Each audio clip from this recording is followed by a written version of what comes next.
YouTube, how you doing? It's Chris, aka Mr. Moon 420, and I'm coming to you with episode 7 of the Q&A series. I'm going to try to do 2 a day, so you just don't get bored, or you probably already are.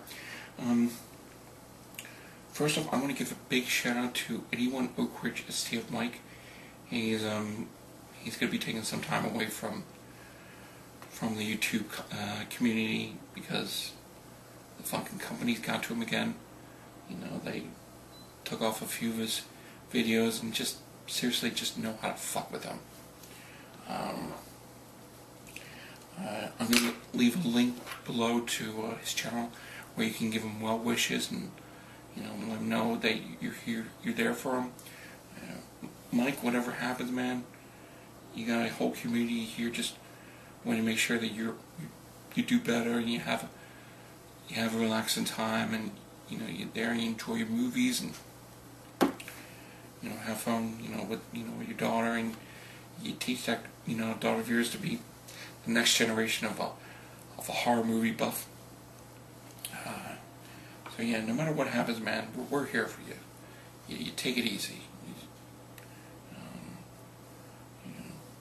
Good luck, man.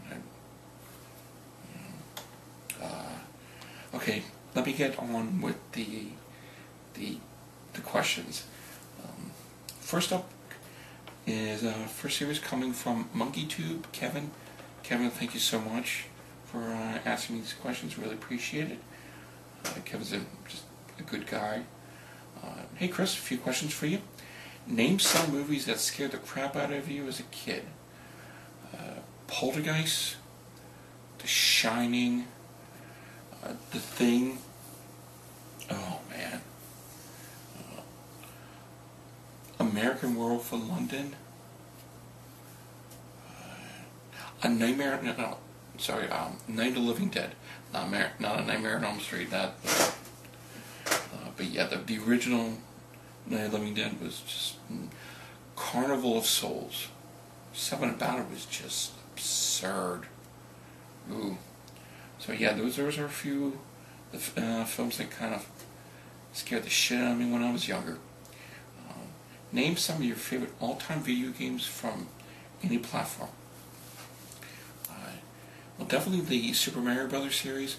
I kind of liked them all. There were, I think 3 in Super Mario World. They were pretty good. Shenmue. I think that's what it was for this, Sega system or the Xbox system. Really enjoyed that. The Knights of the Old Republic. Play that for days. The Call of Duty Modern Warfare, the first one. What a waste on that. Just I'm gonna play it. You're gonna play some more. I'm gonna play more. That was fantastic. My new one is the Mass Effect series. I'm looking for the episode 3 to come out. Can't wait to check it out. And it looks fantastic from what I've seen. But it's so tough. I don't have time to play the video games these days. I want to. I got a copy of Black Ops in my entertainment room, just waiting to be played. Like, come on, I gotta do all this other stuff. Okay.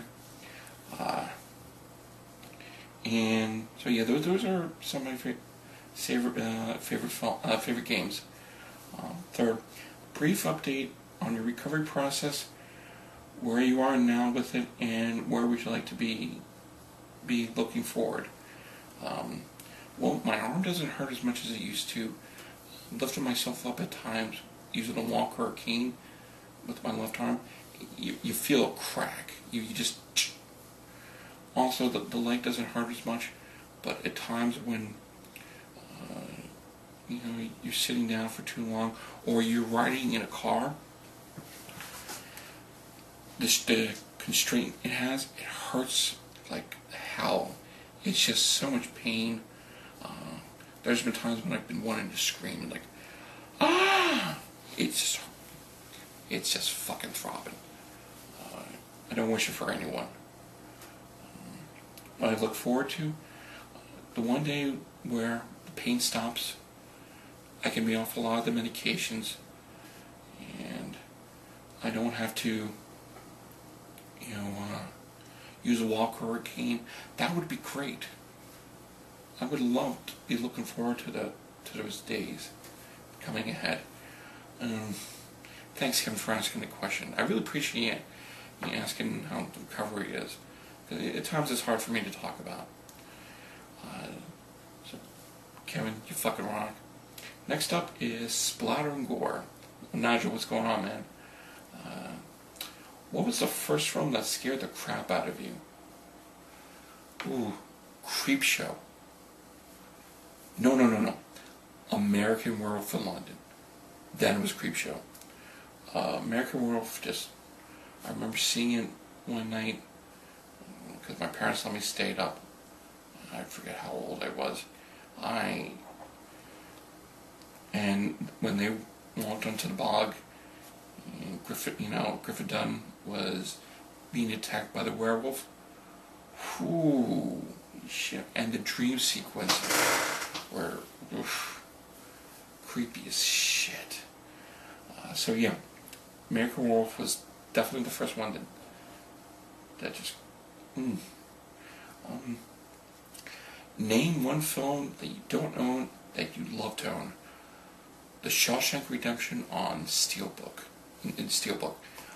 I don't own The Shawshank. I've seen it for years. Always loved it. Always had a great time. But it'd just be great to own it on Steelbook. And unfortunately, since I don't have a multi-region Blu-ray, player, it just would be, pretty sure it's harder to find it. But The Shawshank Redemption on Steelbook would fucking be killer. I would. Alright, do you have 3 words that best describe you as a person? Big, lovable, and quirky. Quirky. I like to think so. Some people like to think it's mentally insane, but I call it quirky. So, Nigel, thank you very much. I really appreciate you asking me the question. Next up is CJ. What's up, CJ? CJ just recently did a review a little while back for Birdemic, which I'm probably going to have to check out. Not own, check out. Okay. What is the most embarrassing DVD that you own? Well, one of them is Xanadu. I showed that in a video. And you know what? I guess I'm kind of embarrassed, but I love the film. And the soundtrack's fantastic. I mean, it is an atrocity to filmmaking, but man, I just love the quirkiness and the weird, obscure stuff in it. I do own a few other films that are embarrassing to, just have, and most of them are musicals. Now, it's nothing like West Side Story or the King and I. I can't own shit like that. It's just a weird, quirky stuff. I love stuff like Repo, the Genetic Opera, and then of course there's Hedwig and the Angry Inch. Love that film. Great story and fantastic music to it. The Pirate Movie with Christy McNichol and Chris Atkins. Some of it was just bad acting, but the music's fantastic and it's pretty interesting. I could always enjoy watching it. And I guess the most embarrassing one I own is Girls Will Be Girls. I can't believe I'm saying it. But yeah, Girls Will Be Girls. I think you can still watch it on Netflix. Yeah, you're streaming. But there's something so wrong and so funny about it. If any of you have actually seen it out there, you know what I'm talking about. So CJ, thank you for asking that one. What do you think of all the horror remakes? Truthfully, if it's done right, fantastic. Like, I Spit in Your Grave and The Blob, The Thing. Just hooray. But if it's done like Friday the 13th, A Nightmare, God, there's so many I want to just vomit. You know, it really is. It's like one of those situations where, well, you could put a bow tie on a piece of shit, and the piece of shit will look pretty, but no one will still want to buy it. You know, it's crap. You know, it's one of those rare situations that a horror remake will actually be good. You look forward to it. You wait for it. And most of the time it doesn't happen. So yeah, if it's done by a great director and a great story, you want to put your own spin on it, fantastic. If not, just leave it the fuck alone. There's just a lot of films that you don't remake. I couldn't go into it. There's so many. So, CJ, thank you so much for asking us 2 great questions. I really appreciate it. Next up is Mad Puppet Death. What's going on? Just recently became a subscriber to the channel. Thank you so much. Oh, you know what? I'm going to save that for episode 8. Why? Because I've kind of gone this far and I want to, there's a lot of great questions.